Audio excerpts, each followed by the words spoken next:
Chloe San Jose, pumalag sa mga nagsasabing nagsiselos siya sa occupational therapist ni Carlos Yulo. Agad na sinagot ni Chloe San Jose ang mga paratang ng social media personality na si Sian Gasa.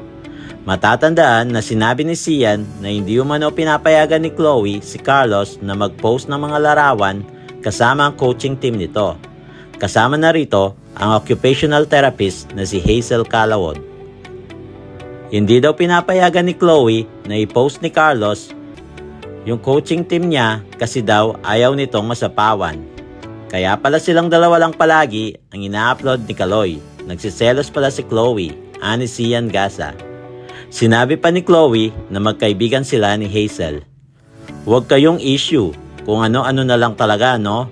Me and Coach Lynn Hazel Lopi are good friends, aniya. Ikaw naman, Mars Christian Albert Gaza, kumusta kayo ng GF mo? Ay, ex na pala. Pinapasa mo yung gawain mo kay Boss Loy na madaming babae. Oops, dagdag pa niya. Nagpakita na ng mga ebidensya si Chloe para patunayan na magkaibigan sila ni Hazel at nag-uusap. Matatandaan na maraming netizen ang inihimok ni Carlos na ligawan ng kanyang 35 anyos na coach dahil na rin sa pagiging edukada nito. Nagtapos si Hazel sa University of the Philippines at Harvard University.